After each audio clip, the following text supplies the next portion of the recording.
I never realized that 40 years could be packed into one cardboard box. A picture of my husband, a mug with a cracked handle, an old calculator that I refused to change despite all the technological revolutions, and a few greeting cards were all that remained of my career at Marfa Petroleum. Hattie, are you sure you don't want a farewell dinner? Linda from Human Resources stood in the doorway, nervously rubbing her name tag. We can get together at the old ranch on Friday. I shook my head. I'm 67, and the last thing I want to do is sit surrounded by coworkers, half of whom don't even know my full name, pretending this is a solemn moment and not a trivial downsizing. Thank you, dear, but I'd rather spend the evening with my grandchildren. The lie came easily. In the 15 years since Jack's death, I've become a master of small, harmless deceptions. No one wants to hear the truth that your only son and his wife see you as a free babysitter, and the grandchildren you adore are old enough to consider hanging out with Grandma lame. The corridors of the office, so familiar that I could walk down them with my eyes closed, seemed alien today. I remembered the first time I walked in here in 1984, wearing a bright red suit with shoulder pads, which were at the height of fashion then. A young woman, recently graduated with an accounting degree, ready to conquer the world of the West Texas oil industry. There were a few people gathered downstairs at the exit of the building. The few people who still remembered me young. Most of my peers had already retired or moved on to part-time jobs. I stayed the longest, clinging to my job like a lifeline. Thank you, I tried to keep my voice firm. It was an honor to work with you. Banal words, banal hugs. We all knew the company was cutting costs after the oil price crash, and the older employees were the first to go under the knife. The severance package was generous, 6 months of salary. But then what? Stepping outside, I paused for a moment, squinting against the bright Texas sun. April in Marfa is almost summer, dry and scalding. My old Ford Focus was parked in its familiar spot. I put the box on the passenger seat and started the engine. The low fuel light on the dashboard was blinking, another minor annoyance on a day of great loss. After filling up, I decided not to drive straight home.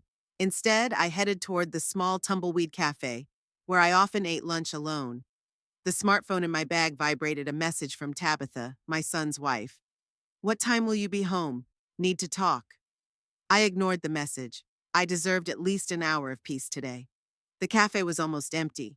Just a couple of tourists and an elderly man at the window. I ordered a coffee and a sandwich, staring blankly out the window at the familiar street. I wondered how many times I'd seen this same view in these 40 years. Mrs. Farrow? Harriet Farrow? I turned around. Standing next to my table was a man in his 50s wearing an immaculate gray suit that looked out of place in the informal atmosphere of Tumbleweed. Yes, that's me. Tristan Hall, attorney at law. He handed me a business card. I tried to reach you on the phone, but apparently my number is out of date. May I sit down? I have an important matter concerning you. I nodded, intrigued and a little anxious. My first thought was that it had something to do with severance pay. I represent the late Frederick Norton, Hall said, opening his leather briefcase and pulling out a folder of documents. At the mention of that name, my heart skipped a beat. Fred Norton. How many years had it been since I'd last heard that name? Had Fred dead? I asked quietly. Unfortunately, yes. A month ago in Houston. Pancreatic cancer. Hall said softly with professional sympathy. Mr. Norton put your name in his will. Fred Norton came to Marfa Petroleum in the late 80s, a young geologist with ambition and an infectious laugh. I was already married to Jack with little Nathan in my arms. Fred was the road I didn't take, an opportunity I turned down. Our brief romance remained a mystery, buried beneath years of a correct professional relationship until he transferred to the Houston office in the early 2000s. Mrs. Farrow, are you listening to me? Yes, I'm sorry. This is just, unexpected. Mr. Norton left you his stake in Tech Petro. Hall handed me a document. With the appreciation in value over the last few years, the current market value is approximately $3 million. I stared at him, not understanding what I was hearing. There must be some mistake. Fred and I were just co-workers. Hall smiled softly. Mr. Norton was very specific in his orders. He also left you a letter. He pulled out an envelope. I must inform you that there are a few documents that will need to be drawn up before you can inherit. If you don't mind, we could meet at my office tomorrow. I nodded, still stunned. Yes, of course. Tomorrow. Hall handed me a file folder and an envelope, left another business card, and walked away, leaving me in a daze. I stared at the envelope, afraid to open it. What could Fred have written to me after so many years of silence? With trembling hands, I opened the envelope. As I read it, I didn't notice the tears running down my cheeks. Fred remembered me, everything that had happened between us. I'd almost forgotten him myself. A casual exchange in the corner of the office when everyone else was already tipsy from the holiday punch. It was a few weeks before there was more than friendship between us. And now, $3 million. A sum that would completely change my life just when the old one was falling apart. Coincidence? Or did fate decide to laugh at my choices made years ago? As I pulled up to the house, I noticed Tabitha's car was parked in the driveway. She was usually at work at the local library at this time, so the conversation she mentioned couldn't wait. Barely had I opened the door of my outhouse when I heard a knock. Tabitha didn't wait for an invitation and entered, nervously tucking a strand of dyed blonde hair behind her ear. Finally! I've been calling you and texted. Sorry, I had a meeting. I put the file on the table. Did something happen? Tabitha sank down on the edge of my couch, clutching her hands together. Did you really lose your job? Foster said he heard you on the phone. Foster, my 13-year-old grandson, had inherited my inappropriate habit of eavesdropping. Yeah, today was my last day. The company's cutting back. Oh my God, Hetty, and you didn't say anything? Tabitha looked really upset. What are you gonna do now? Do you have any savings? I sank slowly into my favorite chair, suddenly feeling the weight of the day. I have 6 months severance pay and a little savings. I can manage. What about Tilly? Tabitha was talking about her 10-year-old daughter, my granddaughter. Who's gonna pick her up from school? You know I can't leave the library before 5 o'clock, and they cut back on after-school care this year. That's it. Not concerned for my well-being, but panic about who's gonna pick up the kid for free. I can still pick up Tilly, I said tiredly. I don't have to work to drive. Tabitha visibly relaxed. Woo, good. I was beginning to think I was going to have to find a babysitter. And now… She didn't finish the sentence, but we both knew what she meant. It's expensive right now. What about your bills? She asked, looking around my modest outbuilding. Health insurance? Medicare covers the basics, I tried to say calmly. I'll take care of the rest. Tabitha stood up and walked to the window, looking out at the main house. Nathan said you two should talk it over. He'll be late, some kind of dinner with clients. Nathan worked as a realtor, and his dinners with clients often dragged on well into the night, leaving Tabitha alone with the kids. Another reason why my presence was convenient. I was a backup parent for all occasions. After Tabitha left, I sat motionless for a long time, staring at the file folder. $3 million. Money no one knew about. Money that could change everything or nothing, depending on how I decided to use it. In the evening, Foster dropped by for a minute, ostensibly to ask about math homework, but really to see if it was true that I'd lost my job. Grandma, that sucks, he said, taking a bite of the cookies I always kept for the grandkids. They can't just fire you because of your age. That's discrimination. I smiled. Sometimes Foster, despite his difficult teenage temperament, showed unexpected sensitivity. Technically, they didn't fire anyone. They were downsizing a position. Same thing, he snorted. You should sue them and spend the last years of your life litigating. No thanks. It was about 11 o'clock at night when I heard Nathan's car pull up. I was reading Fred's letter for the 10th time, trying to pick up what he hadn't dared to say. Quickly tucking the envelope away, I waited. The knock on the door came 15 minutes later.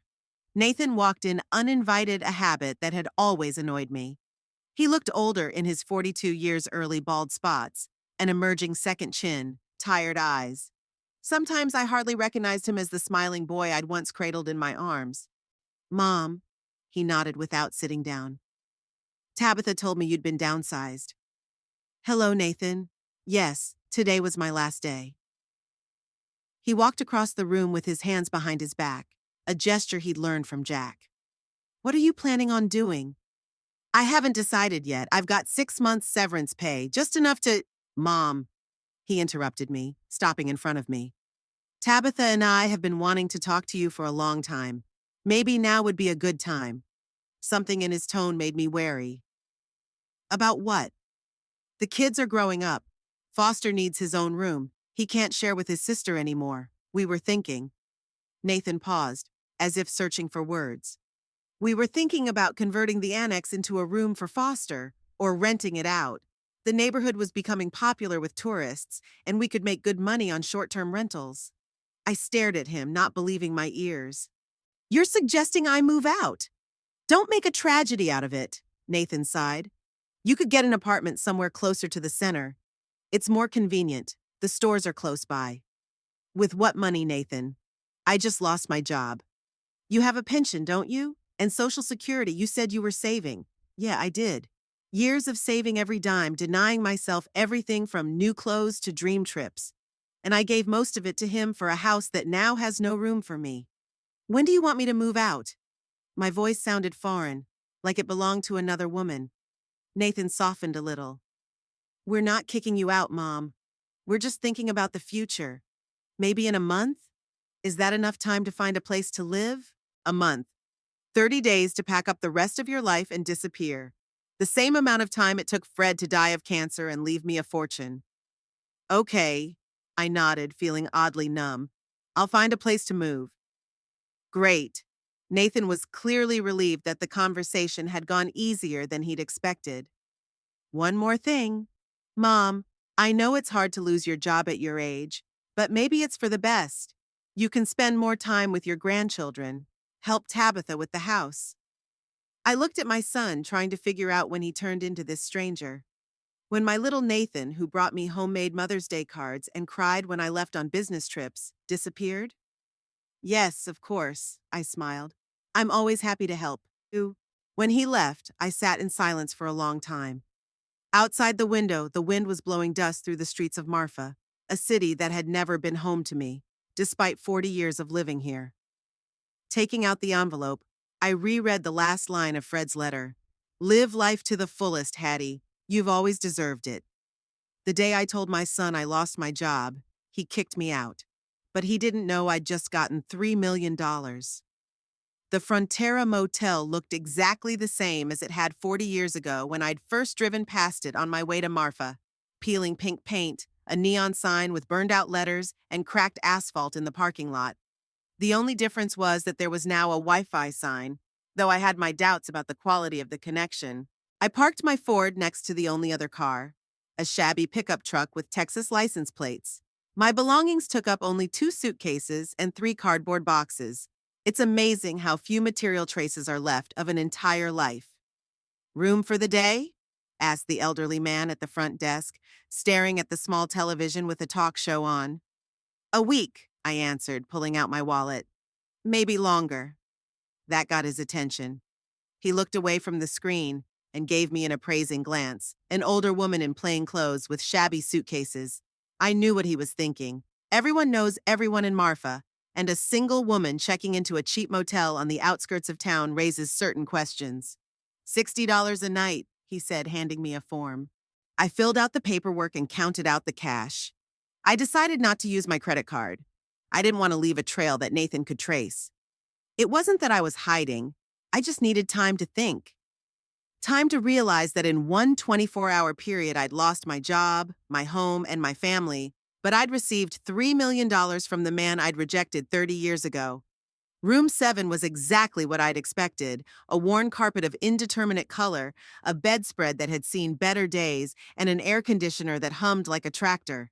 But it was clean, and that was all I needed right now. I laid out the bare minimum of necessities and sat on the edge of the bed, pulling out the file folder from Tristan Hall. $3 million. That amount still seemed unrealistic. It was starting to get dark outside the window, and I had to turn on the bedside lamp with the cracked shade to make out the fine print of the documents. Fred hadn't just left me money. He'd left me stock in a company we'd once discussed at that Christmas party in 1989. Back then, Tech Petra was a tiny startup developing a new horizontal drilling technology. Now it was a large corporation with offices all over the world. I reread Fred's letter again. I know you chose family, and I respect that, I hope your choice has brought you happiness. Chose family. Yeah, that's exactly how I imagined it back in '90.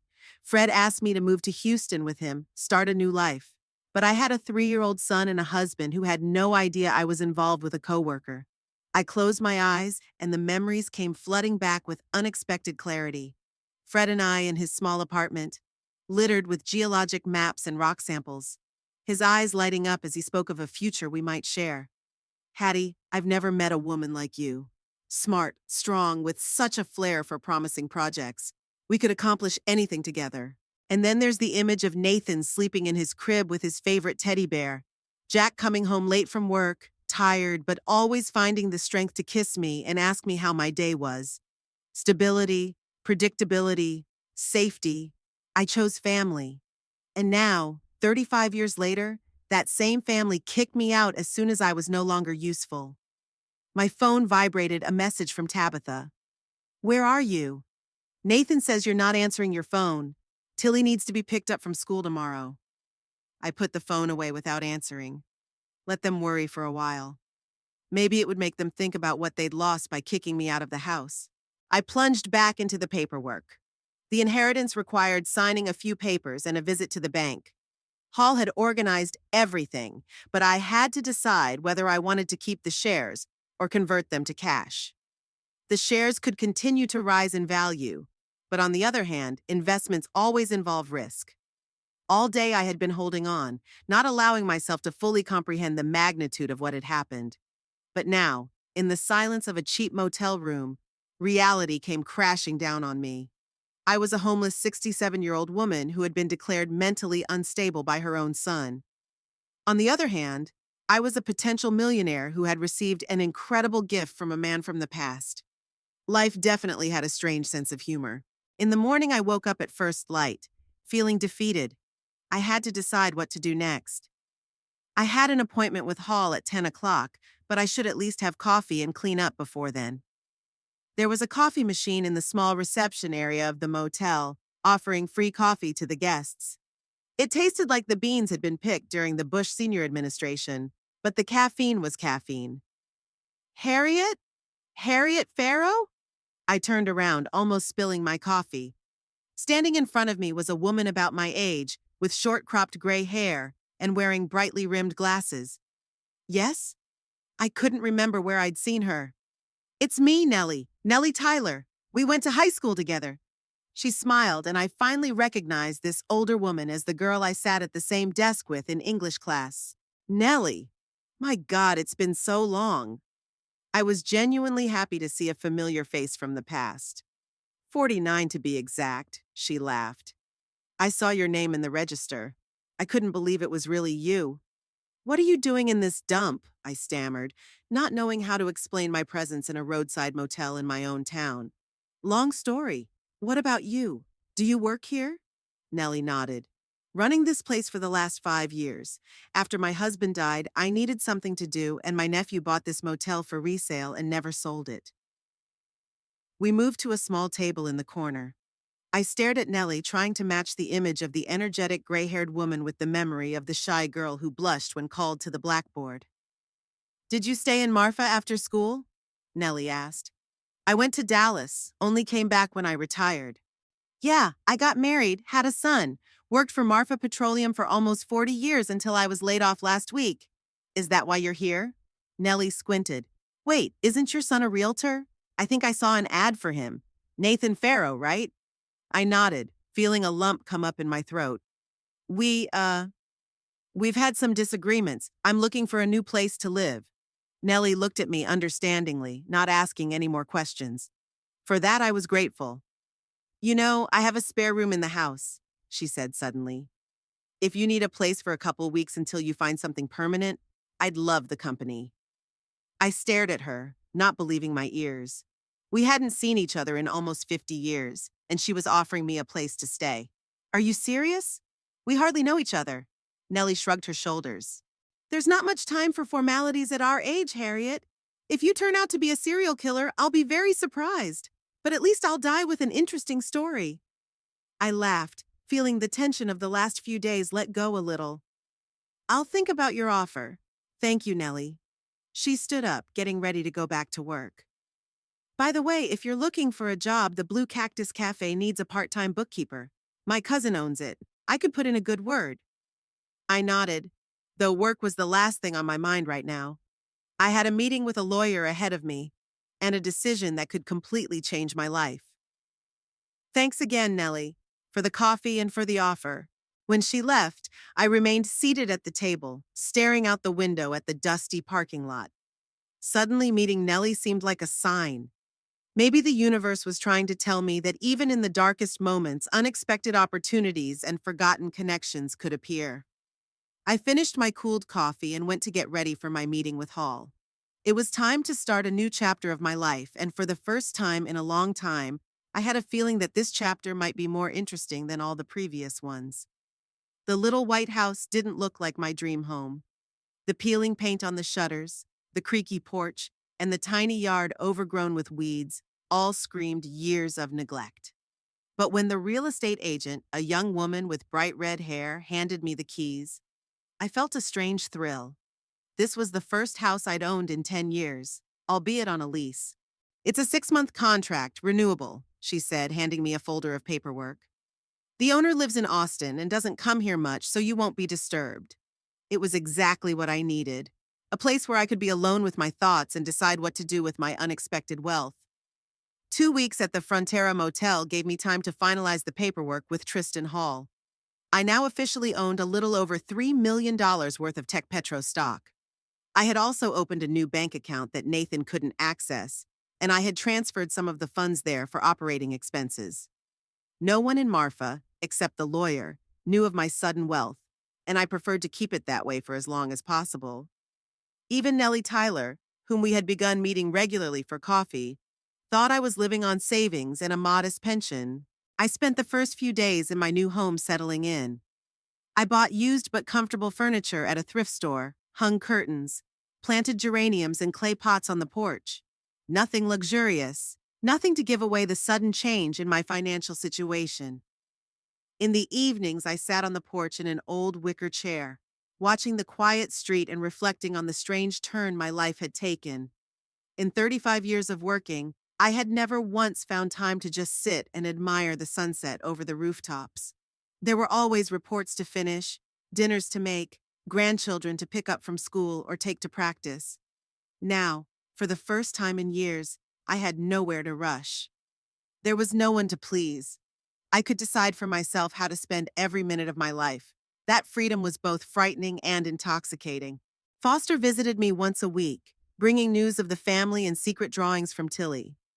From him, I learned that Nathan and Tabitha spoke of me with anxiety, like someone who'd had a nervous breakdown. Grandma Hattie is going through a rough patch right now. She needs space, was how they explained my sudden disappearance. One morning, wandering aimlessly through downtown Marfa, I wandered into a contemporary art gallery housed in a converted warehouse. I had walked past this building hundreds of times before, but never went inside. Art seemed like something far removed from my practical life as an accountant and mother. It was cool and quiet inside. White walls, wooden floors, and huge photographs that took up the entire floor-to-ceiling space. They depicted West Texas landscapes, but not postcard views with cacti and sunsets, but stark, almost abstract compositions of cracked earth, rusted oil rigs, and endless skies. Do you like it? I turned around. A tall man in his 60s stood next to me with a mop of gray hair gathered in a careless ponytail and deep wrinkles around his eyes that spoke of a life spent under the open sun. Very much, I replied sincerely. I'd never realized that our desert could be so expressive. He smiled, and the wrinkles around his eyes deepened. You don't look like a typical visitor to my shows, Hetty, he said with a slight chuckle. Usually it's either tourists or local hipsters trying to look cultured. I laughed. I've lived in Marfa for 40 years, but I think I'm just now starting to really see it, I admitted. Hugh nodded, as if it were the most natural thing to admit. Sometimes you have to lose something to see what's always been there, he said. Would you like some coffee?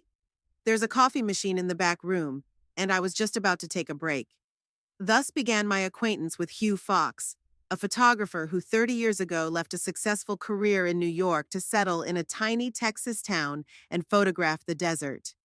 We drank coffee in his studio, filled with cameras, lenses, and stacks of art books, and talked about everything in the world: light and shadow, time and memory, how cities change while remaining the same. I'm working on a new project, Hugh said when I dropped by a few days later. Marfa's Ghosts is a series of portraits of old-timers in the city. People who remember Marfa before it became a trendy destination for artists and tourists. Sounds interesting, I nodded, looking at the proofs on his desk. They showed the faces of older people, deep wrinkles, faded eyes, stories written on the skin by decades of sun and wind. I'd like to include you in this series, Hugh said suddenly. Your face has what I'm looking for, a story that begs to be told. I laughed, embarrassed. Me? But I'm not some interesting character, just a retired accountant. And I'm not looking for interesting characters. Hugh shook his head. I'm looking for real faces. Faces that aren't pretending to be something they're not. There was something mesmerizing about the way this man looked at the world, and at me. It was as if he saw through all the masks and protective layers right to the core of things. Okay, I heard my voice. Why not? That's how I became a model. 67 years old, with gray hair and wrinkles I'd long ago given up trying to hide with creams. Hugh took pictures of me in different places in Marfa, in old buildings that remembered a time when the town was just a dusty stop on the way to the Mexican border, in the desert at sunset, when the light turned golden and emphasized every line on my face. And I thought about Fred, about his letter, about the $3 million that sat in my account, waiting to be decided, about how my life might have turned out if I'd made a different choice 35 years ago. I began to notice my view of the city I had lived in most of my life changing. Marfa used to be just a place where I worked and raised my son. Now I saw it differently. The old Spanish-style buildings, the bizarre desert light that makes everything seem unreal at certain hours of the day. The strange mix of Texas backwoods and avant-garde art brought in by big city aliens. Marfa is a city of ghosts, Hugh told me one day as we sat in a small cafe after a photo shoot. Ghosts of the past, present, and future. They all live here at the same time, overlapping each other. I began to realize what he meant. In some moments, especially at sunset when the light was especially soft, I could almost see all versions of myself. A young woman who came here with hopes and ambitions, a mother raising her son, a widow clinging to her job as a lifeline, and the new Hattie I was just beginning to become. Through Hugh, I met a circle of people I didn't even know existed in Marfa. Artists, writers, musicians, independent curators of small galleries. Some were newcomers from New York or Los Angeles, attracted by the cheapness of life and the special light of the desert. Others were locals who had unexpectedly discovered a creative streak in adulthood. I began attending exhibitions, musical evenings, poetry readings at a tiny bookstore on Main Street. Sometimes I felt like an imposter. What was an elderly accountant doing among these bohemian people with their talk of art and philosophy? But more often, I felt a strange liberation. None of them knew me as Nathan's mother or Foster and Tilly's grandmother. To them, I was just Hattie, a woman with an interesting face who had been photographed by Hugh Fox. You look younger, Nellie said when we met for coffee. And you dress differently. I've noticed it myself. My perpetual pantsuits and impersonal blouses were gradually giving way to brighter colors and looser silhouettes. I even bought myself handmade silver earrings from a local artist, something I would never have done before, thinking such things were a waste of money. I just thought I could afford a little eccentricity at my age, I joked. The truth was that I was starting to like myself. For the first time in years, I didn't feel like an appendix to other people's lives, but a person with my own desires and interests. Of course, this couldn't last forever. Marfa was too small a town for my new life to go unnoticed for long. One evening, Hugh and I and a few of his friends were sitting on the patio of a small restaurant downtown. It was a Friday night, and a musician with a guitar was playing old country hits for the few diners. I was laughing at a story Elaine, a ceramicist from Austin, was telling, when out of the corner of my eye I noticed a familiar figure. Nathan was standing at the entrance to the restaurant, clearly looking for someone. His gaze slid to our table, lingered on me, and froze in an expression I couldn't quite pinpoint: shock, disbelief, Irritation? We stared at each other for a moment, then he strode determinedly toward our table. Mom? His voice sounded unnaturally loud in the quiet atmosphere of the restaurant. What are you doing here? I felt my new friends tense up. Hugh looked at me questioningly, ready to intervene if necessary. Hello, Nathan, I said calmly. I'm having dinner with my friends. Nathan barely nodded in their direction, never taking his eyes off me. Can I talk to you for a minute? He nodded toward the exit. I apologized to my friends and walked outside with my son. The sun had already set, but the air still held the warmth of the day. The neon sign of the bar across the street cast a reddish light on Nathan's face, making him look like a stranger. We were going crazy not knowing where you were, he began reproachfully. You didn't answer the phone. You didn't come to see your grandchildren. You kicked me out of the house, Nathan, I reminded him. And as I recall, you told the kids I had problems and needed space.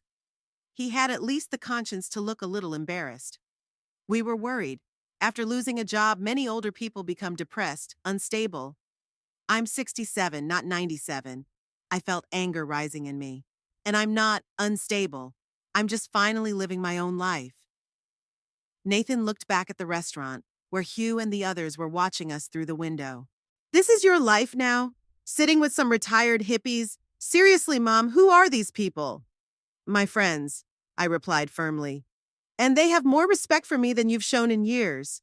He sighed, running a hand through his hair, a gesture I remembered from his teenage years when he was trying to deal with irritation.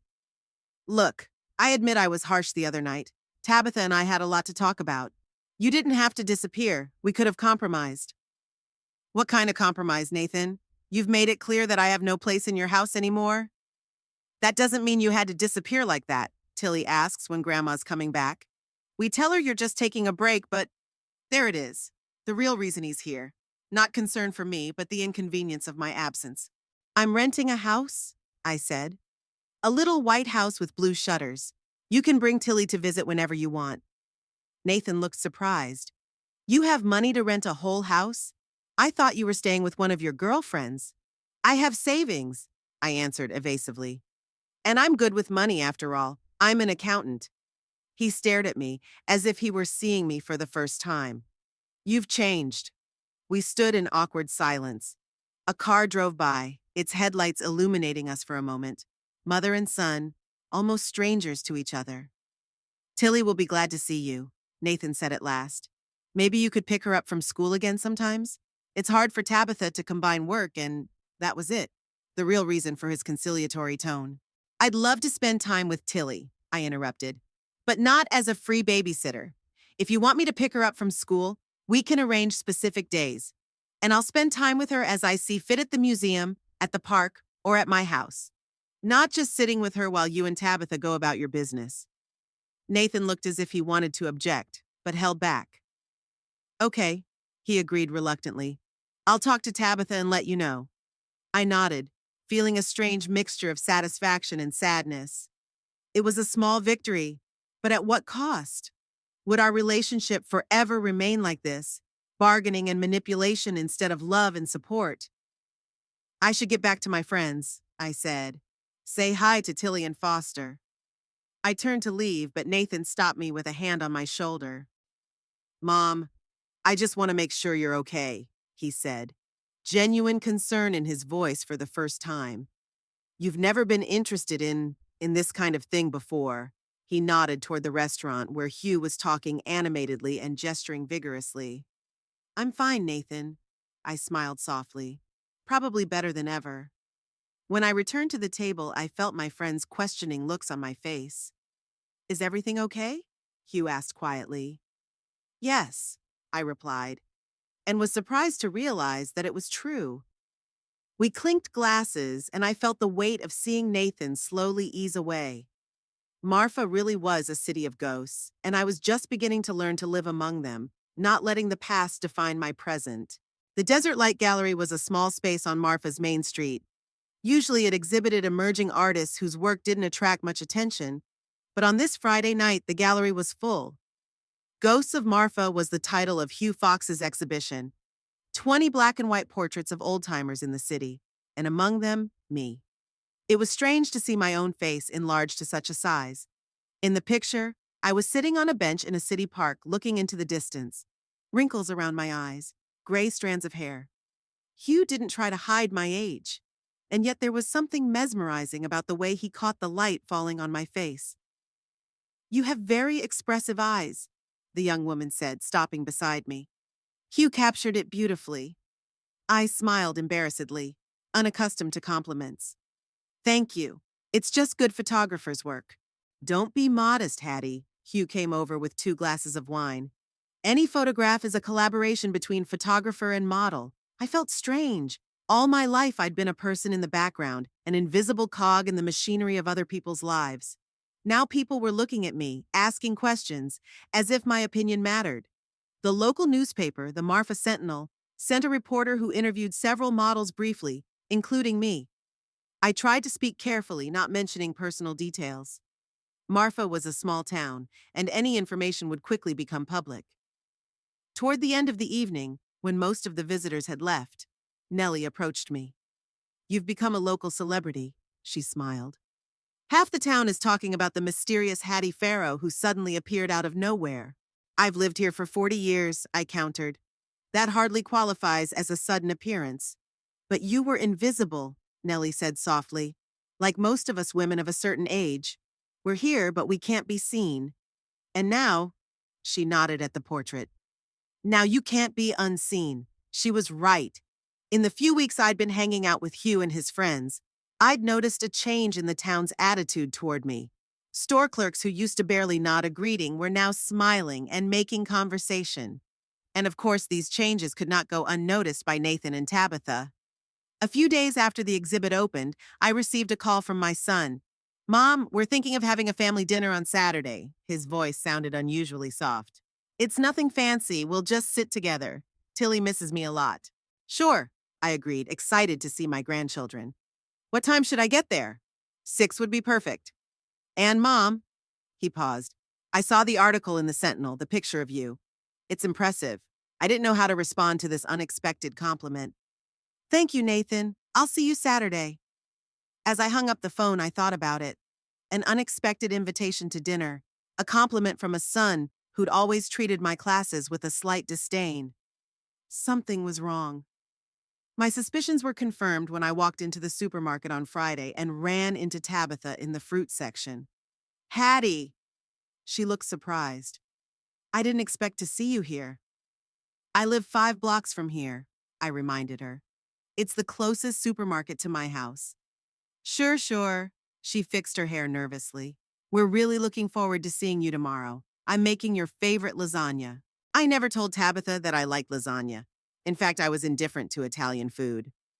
"Sounds wonderful," I smiled. "Can I get you anything? Dessert?" "No, no, I'll make it." Tabitha looked at my basket, which contained organic vegetables and a bottle of rather expensive olive oil. "You look good, Hattie. New blouse?" "Yeah, I just bought it." I didn't bother to mention that I'd updated almost my entire closet. Things seemed to be picking up. Tabitha tried to sound casual, but there was a look of interest in her eyes. "Did you get a job?" "No, I'm just being more careful about how I look," I said evasively. "See you tomorrow, Tabitha." Saturday at 6 sharp, I pulled up to Nathan's house. A familiar driveway, a familiar door. But I felt like a guest, not a member of the family that had recently lived in the annex around the corner. Tilly opened the door, throwing herself around my neck with a joyous squeal. "Grandma, you're back!" I hugged her, breathing in the familiar scent of baby shampoo. "I didn't go anywhere, sweetie. I just moved to a new house." "Daddy said you needed to be alone." Tilly pulled away, scrutinizing my face. "You're not sad anymore?" "I was never really sad," I stroked her head. "I just needed my own space, like you do when you lock yourself in your room to read." "Tilly!"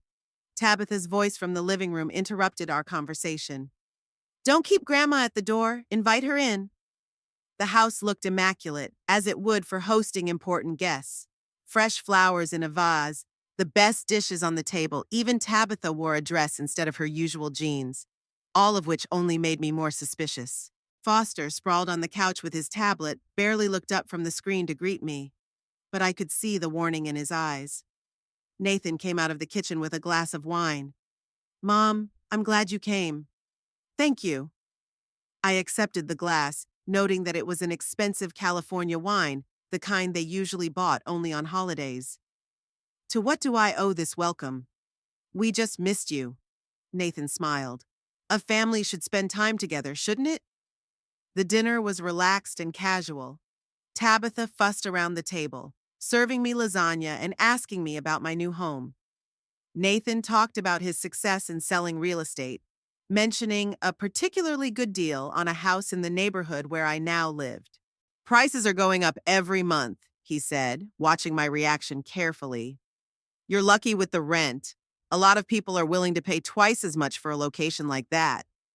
I'm lucky with the landlord, I replied. He's not a profit-driven guy. How long do you plan to stay there? Tabitha asked. We were thinking maybe you should come back. Not to the annex, of course. She glanced quickly at Nathan.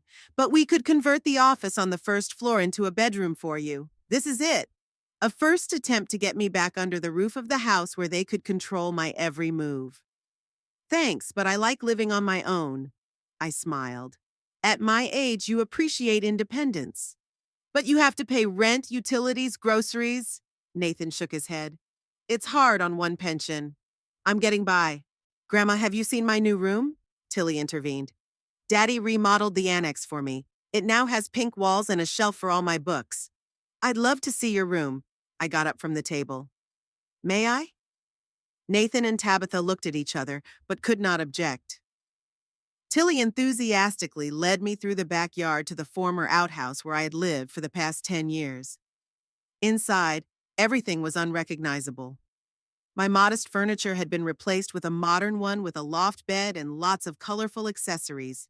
Not a trace of my presence, as if I'd never been here. Do you like it? Tilly looked at me expectantly. It's beautiful. I tried to make my voice sound sincere. You have so much room to play now. Yes, but I miss you telling me stories before I go to bed. Tilly sat down on the edge of the bed. Mommy's always in a hurry, saying she's tired. I sat down next to her, feeling a painful prick in my heart. How easy it was to erase all traces of my existence by turning the outhouse into a nursery. By the time we got back to the house, Tabitha had cleared the table and was serving dessert apple pie, store-bought but homemade. I've been meaning to ask you, she began casually, pouring coffee. Have you thought about selling your jewelry? You have some nice pieces from your mom, if I remember correctly. I sipped my coffee, buying time for an answer. My jewelry? All I had were a few modest silver rings and my grandmother's brooch with semi-precious stones. Nothing worth serious money. Why would I sell them? Well, I was thinking for a financial cushion. Tabitha looked embarrassed. At your age, it's important to have a rainy day fund, especially with the cost of health care. My insurance covers the basics. I cut off a slice of pie. And I like to keep the family heirlooms. Maybe someday they'll go to Tilly. Nathan coughed. Speaking of the future, he paused. Tabitha and I recently met with a college counselor. It turns out that if we start saving now, we can cover at least part of the cost by the time Foster and Tilly get there. Education costs a fortune these days. Especially if Foster gets into medical school like he wants, Tabitha said. $95,000 for 4 years. Can you imagine? I could. And I could also see where they were going with it. Education is a valuable investment, I agreed. But don't you have an education account for your children? I remember you opened one when Foster was born. Nathan looked a little confused. He obviously hadn't expected me to remember that. Yeah, but with the current economy, the real estate market is unstable, my commissions are fluctuating. And the library's had its funding cut, Tabitha added. I'm working 4 days a week instead of 5. They continued to talk about the financial difficulties, the rising costs of children, the need to repair the roof. Classic strategy, create an image of a family in need, hoping for my help. I can help with my grandchildren's education, I said, interrupting the flow of complaints. Not now, of course, but in the future. I'm working on some investments. Nathan and Tabitha looked at each other with ill-concealed interest. Investments? Nathan interrupted. What kind of investments? Nothing special. I took another sip of coffee. I was just trying to use what I had wisely. The rest of the evening was spent with Nathan and Tabitha trying to figure out where I got the money for the investments and my evasive answers. I could see their frustration growing at my not revealing my cards. The following week, I received an email from Tristan Hall inviting me to a consultation. "There are some legal matters that require your attention," he wrote. I called and made an appointment at his office in downtown Marfa. Hall's office was located above the pharmacy in a small two-story building. The furnishings were modest but professional. Oak furniture, diplomas on the walls, stacks of legal documents on the desk. "Mrs. Farrow," he rose to shake my hand. "Thank you for coming. Let me introduce my colleague, Tiffany Henderson. She specializes in family law and elder law defense." Tiffany appeared to be an energetic woman in her 40s with a short haircut and attentive brown eyes. She shook my hand firmly. "Nice to meet you, Mrs. Farrow. Mr. Hall told me about your situation." I looked at Hall questioningly. "Don't worry," he reassured me. "Everything we discuss is strictly confidential, but I felt it necessary to involve Miss Henderson, given some of the inquiries we've received." "Inquiries?" "Your son, Nathan Farrow, contacted our office," Tiffany said, opening a file folder. "He inquired about your financial situation, citing concern for your well-being. Specifically, he wondered if you had a recent inheritance or other sources of income." I clenched my hands in my lap. Nathan acted quickly. "And what did you say to him?" "Nothing." Hall shook his head. "We're bound by professional secrecy. But the mere fact that such requests are made is troubling. In the state of Texas," Tiffany continued, "there are certain legal mechanisms adult children can use if they believe their elderly parents are unable to manage their finances on their own, especially if there is a history of unusual behavior or drastic lifestyle changes. Do you think Nathan might try to get custody of you, or at least your finances?" Tiffany nodded. "It was a possibility, especially if he can convince the court that you're showing signs of cognitive impairment or making financial decisions that could hurt you." I felt everything inside go cold. My own son could try to take away my right to control my life. What should I do? "First of all, don't panic." Tiffany put her hand on mine. "This is just a warning of possible actions. Second, it would be helpful to take some preventative measures. For example, get a formal medical evaluation to confirm your full capacity. It's also worth updating your will and powers of attorney, clearly stating who you trust to make decisions on your behalf in the event of incapacity, and of course, it shouldn't be your son." "I don't have anyone I could trust to do that," I admitted. "I've always relied on family." "We could appoint a professional trusted representative," Hall suggested. "It would cost some money, but it would ensure your safety." I agreed, and we spent the next hour discussing the legal intricacies of protecting my assets. As the meeting drew to a close, Tiffany handed me her business card. "Call any time if you feel pressured or threatened by your family, and be careful what you sign. No powers of attorney, no joint accounts, no temporary transfers of funds." I nodded, feeling both secure and deeply saddened at the same time. Who would have thought that at 67 I would have to defend myself against my own son? Leaving the office, I decided to walk home to clear my head. The day was clear, with a slight breeze, a perfect Texas fall. I walked slowly, thinking about the conversation with the lawyers and how my relationship with my family had changed. Immersed in my thoughts, I didn't immediately notice a familiar figure sitting on a bench in the city park. It wasn't until I was almost level with the bench that I recognized Tilly. She was sitting with her arms wrapped around her knees, clearly crying. "Tilly?" I stopped next to her. "What's wrong? Why aren't you at school?" She lifted her crying face, and relief flashed in her eyes, followed by fear. "Grandma, yeah." She burst into tears again. I sat down next to her and put my arm around her shoulders. At 14, Tilly was still a child, despite her attempts to appear mature. "Whatever happens, we'll get through this," I said, stroking her back. "Did you run away from school?" She nodded, sobbing. "I couldn't stay there. Everyone would have found out." "Found out what, Sunshine?" Tilly pulled away, wiping her tears with her sleeve. Her eyes were so full of despair that my heart sank. "Yeah, I'm pregnant, Grandma," she whispered. "And I don't know what to do. 6 months can change everything." In the 6 months since Tilly's confession, My life has turned like a page in a book, moving from one chapter to the next, completely different from the last. The first few weeks were the hardest. After a visit to the doctor confirmed the pregnancy, Tilly and I had to do what we both feared: tell Nathan and Tabitha the truth. I'll never forget that night in my little house where I invited them over for a serious talk.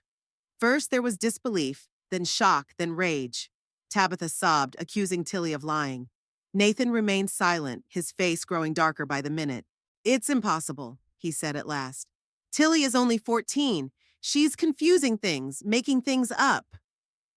"The test was positive," I said quietly, "and the doctor confirmed it. 8 weeks pregnant. But who?" Tabitha was finally able to ask the question that had been hanging in the air.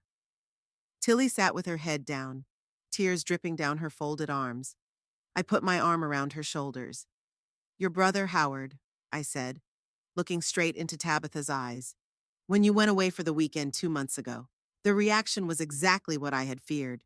Tabitha jumped up, screaming that it was a lie, that her brother would never do such a thing, that Tilly had made it all up, or someone had put her up to it.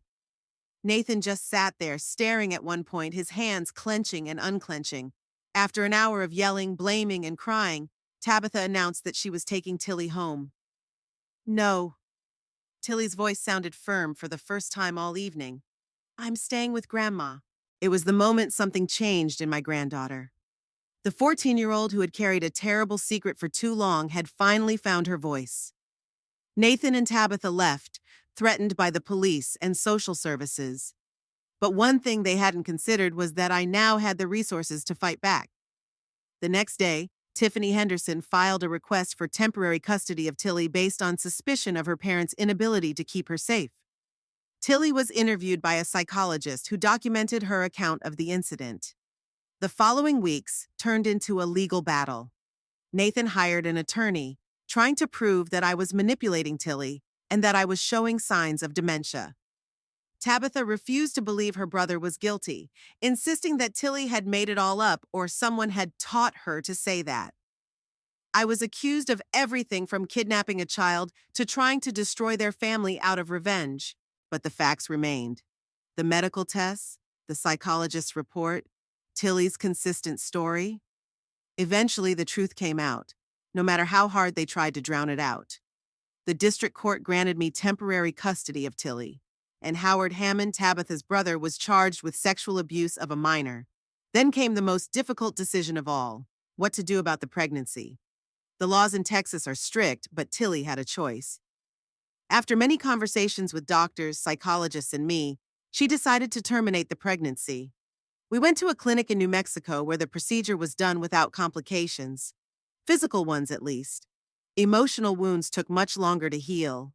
In the meantime, with the help of Tristan Hall and Tiffany Henderson, I devised a plan to protect my assets. I put part of Fred's money into a trust, appointing Tiffany as trustee. The other part I invested in a fund to support struggling women and children in small Texas towns. It was a way to not only protect the money from Nathan's encroachment, but also to create something meaningful from the unexpected inheritance. Tilly was slowly coming around.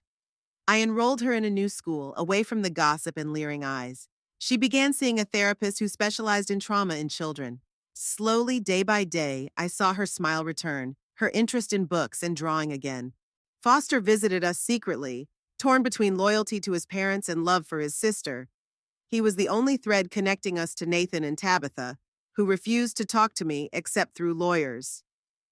"They still think you turned Tilly against Uncle Howard," Foster said during one of the visits. "Mom cries every day. Dad's hardly ever home." I understood their pain. Accepting the truth that your brother is a rapist or that you couldn't protect your own child is unbearable. But their refusal to face the truth only added to Tilly's suffering. Gradually, our lives took on a new rhythm. I learned to be not just a grandmother, but a parent to a 10-year-old girl with severe trauma. Tilly learned to trust again. First me, then her therapist, then new friends at school. We created our own little world, full of books, conversation, and quiet evenings on the porch watching the stars. Hugh Fox became a frequent visitor to our home, bringing his camera and stories of his travels. He taught Tilly the basics of photography, and soon the walls of our home were adorned with her pictures, desert landscapes, portraits of neighborhood cats, close-ups of flowers in our small garden. 4 months after Tilly moved in, when the case against Howard was being prepared for trial and my foundation was officially registered, Nathan finally showed up on my doorstep, alone, without Tabitha. "We need to talk," he said, standing on the porch, not looking me in the eye. I'd let him in the house while Tilly was at school. He looked around as if expecting to see signs of neglect or madness, but instead he found a cozy, clean house with pictures on the walls and books on the shelves. "You look good," he admitted reluctantly, sitting down on the edge of the couch. "What do you want, Nathan?" I didn't see the point in small talk. He sighed, running a hand through his hair, a gesture I remembered from his childhood when he was in a pinch. "Howard confessed," he said finally. "A plea bargain. He'll get 15 years. I nodded silently. The news wasn't unexpected. The evidence was too compelling. "Tabitha, she's having a hard time accepting it," Nathan continued. "She still thinks he confessed under duress." "And you?" I asked. "What do you think?" Nathan looked up and I saw pain and shame in his eyes. "I think I let my daughter down. I didn't protect her. Didn't see what was going on under my own roof. It was the closest thing to an apology I could expect from him." "We want Tilly to come home," he said after a pause. "Now that Howard, when he's not around, she'll be safe. Tabitha and I have signed up for couples therapy. We want to make things right." I shook my head. "That's not for me to decide, Nathan. Tilly is in my custody now, but she's old enough that her opinion counts. If she wants to come back, I won't object. But the decision should be hers." He frowned. "She's a child, Mom. She's 14 years old. Children should live with their parents. Parents should protect their children," I replied quietly.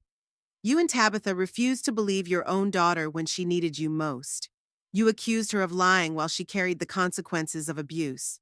Do you think it will be easy for her to trust you again?" Nathan jumped up, his face contorted with anger. "And you? You took advantage of the situation to take her away from us. You always wanted to be the center of attention, always thought you knew best. And where did you even get the money for all this?" He looked around the room. "The lawyers, the new house, Tilly's private school. You're hiding something, and I'm going to find out what it is." I looked at my son, this strange man, full of anger and accusation, and realized that the moment of truth had arrived. "I have received an inheritance," I said calmly, "from Fred Norton, a former coworker. $3 million in Tech Petro stock." Nathan froze, his mouth hanging open in astonishment. "What? When?" "The same day you told me I had to move out of the annex. Funny coincidence, isn't it?" He slowly sank back onto the couch, trying to make sense of what he'd heard. 3 million.